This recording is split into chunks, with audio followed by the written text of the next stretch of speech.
we're going to sketch y equals sine 2x. So again, let's walk through those steps. Which is the basic function? Well, it's sine x. What transformation has happened? Oh, x was replaced with 2x. Oh, that's dealing with the x direction, and that is with it, so flip it. So it is actually a horizontal compression by a factor of 2.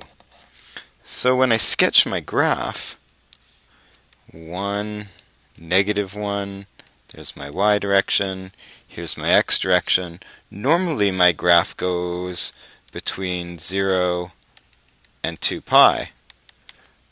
But now the graph has been horizontally compressed towards the y-axis. So it does the entire cycle in half the amount of time. So it'll go up, down, and then back up, and it'll do all of that by pi. So if I were to continue to sketch it, it would continue to do that, and it would do 2 cycles now by the time it gets to 2 pi. It's still 1 unit up and 1 unit down, so the amplitude is still 1. But now what's changed? Well, how quickly it cycles through. So the period is no longer 2 pi. The period, the cycle time, is now just pi. So a little summary for you.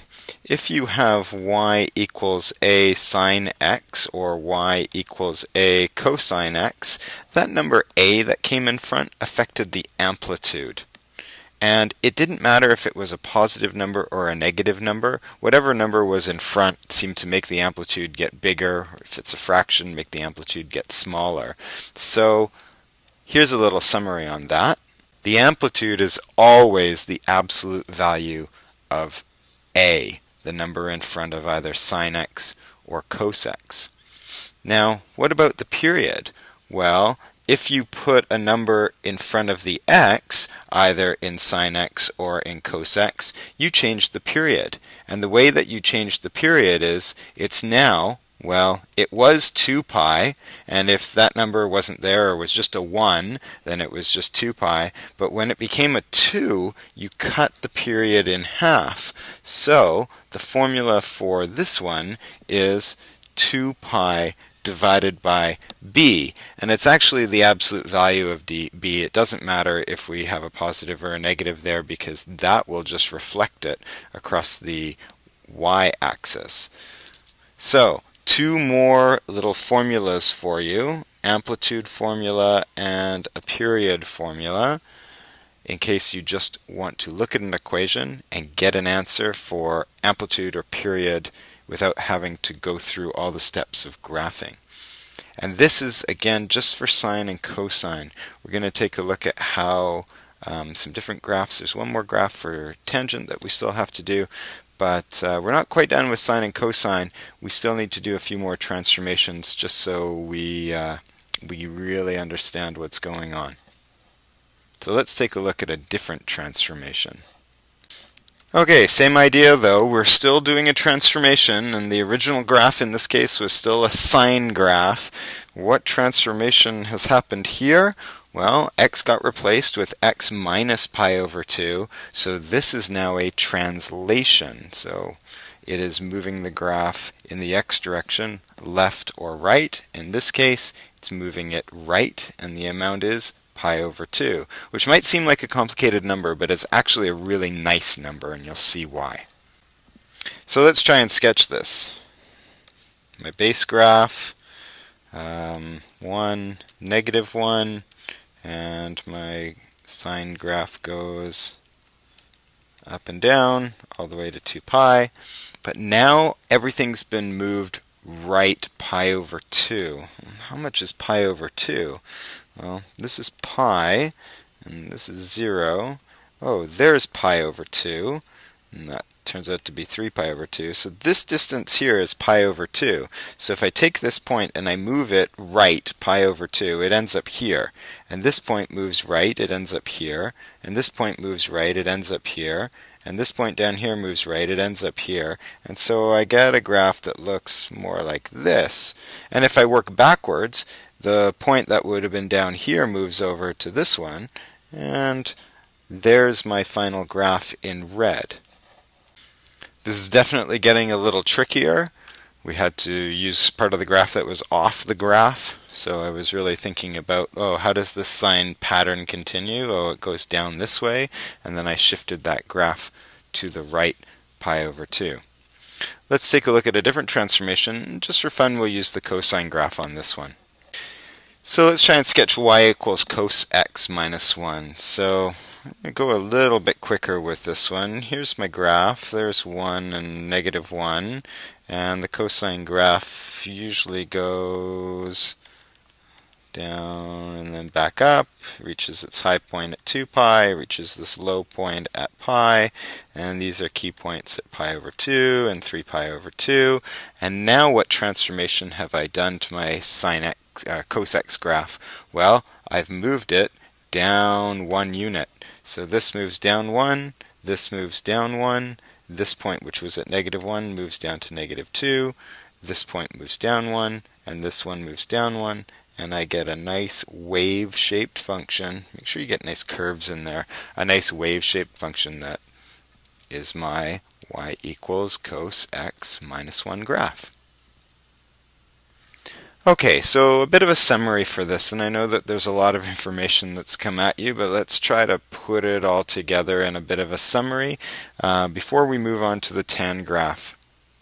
There's a couple of different forms that you will see these graphs in. One of them is y equals a sine b x minus c plus d for a sine graph, and the other is y equals a cosine b x minus c plus d for the cosine graph.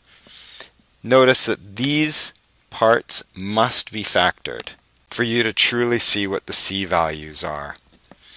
If this is true, then the amplitude is the absolute value of a. The period is 2 pi divided by the absolute value of b. The amount that you move left and right has a technical name for any of these sine and cosine graphs. It's called the phase shift. And so if you move right or left c value, that's known as the phase shift. And the amount that you move up and down, d, has a special name as well. It's known as the vertical displacement. So now you should be able to graph something like y equals negative 3 cosine of pi over 2 x minus 1 plus 2 for one period of this without using a graphing calculator, and come up with an answer. So I'll leave that one as a pre-class question and see if you can do it. Then when we get in class, we can play with that one. We can see what you graphed. I can show you how to do this on the graphing calculator if you want to check answers. But I'd like to move on in this video to show you what the tan graph looks like. It won't take too long, though it is quite a different graph. And then we'll play with some of these graphs for a class or two, just to make sure you can really do them well. So for the tan graph, we're going to do the same sort of thing that we did for the other graphs. I'm going to look and see, well, what's the tan graph do on a unit circle? And the tan graph is the opposite over the adjacent. So I'm dealing with y over x, and that means that y over x is the slope. It's how far up do I go compared to how far across I go. So it doesn't really matter at all that it's a radius of 1. I'm really comparing how far up I go to how far across I go. Now, at 45 degrees, the amount you go up and the amount you go across is exactly the same. And so that should be reflected on our graph as well. But let's start with 0. If I have an angle of 0, how far up I go is 0, and I go across by 1, or the point 1, 0 when plugged into this formula, 0 divided by 1 is 0. So my tan graph's definitely going to start at 0. This is in the y direction, this is in my theta which will become my x direction. And then let's see what happens. As I said, when I get up to 45 degrees, then I get a point over here where the y and the x are exactly the same. And so if they're exactly the same, the y divided by x is equal to 1. So at some point, and it's at 45 degrees, though I might want to change that to radians in a bit, I get a value where it's exactly equal to 1. And then something really strange happens when I get to the point 0, 1. I get 1 in the y direction divided by 0 in the x direction, and 1 divided by 0 is undefined. And what's happening at 90 degrees is actually that this graph is going up and up and up and up and up and getting closer and closer and closer to this 90-degree line, but it can never get there because there's an asymptote at theta is 90 degrees. If I continue past that and I get over here, I get an angle that again will reach 1. But now my y divided by x is going to be a negative number because my y value is positive, but my x value is negative.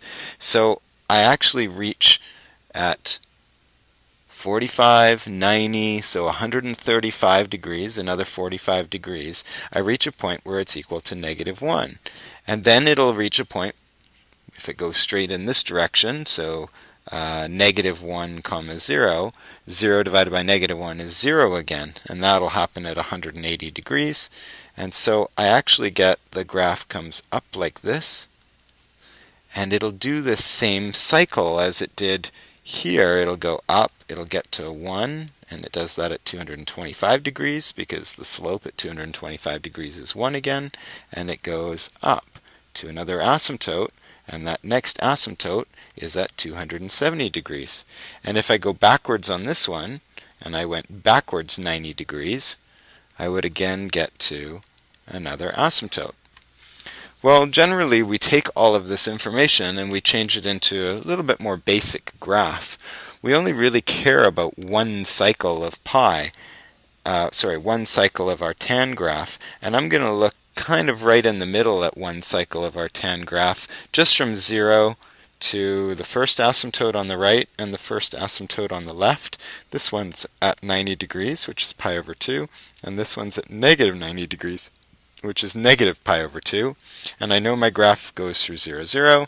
There's a point where it gets to 1 and negative 1, which is exactly halfway, or pi over 4, which is 45 degrees, or negative pi over 4, which is negative 45 degrees. So it reaches this point, it reaches this point, and the graph has an asymptote that comes up and curves like this. That pattern just continues between each new set of asymptotes as you go along. Notice in this case, how long does it take to go through one cycle? Well, it's pi over 2 in this direction to get to negative pi over 2, and it's another pi over 2 to get in this direction, so the entire period is pi. So unlike a cosine or sine graph, the tangent graph has a period of pi. And if you're calculating one that has some compressions and expansions in the x direction, the general period is equal to pi divided by the absolute value of b. This isn't a wave-shaped function. The waves aren't going up and down like they did on the cosine graph, so there's actually no amplitude with any tan graph. You can expand vertically or compress vertically. It's totally fine to do, but there isn't a wave shape. So for all tan graphs, there is no amplitude. The last thing that we need to know are where are these asymptotes. And the asymptotes occur at, well, the first one's at pi over 2. And then the next one is, well, either forward or backwards the period. So I can go forward or backwards pi, and I can do that n times where n is an integer. Okay, I know a lot of information in here. We'll have some time to digest it all and lots of practice in class time. See you then.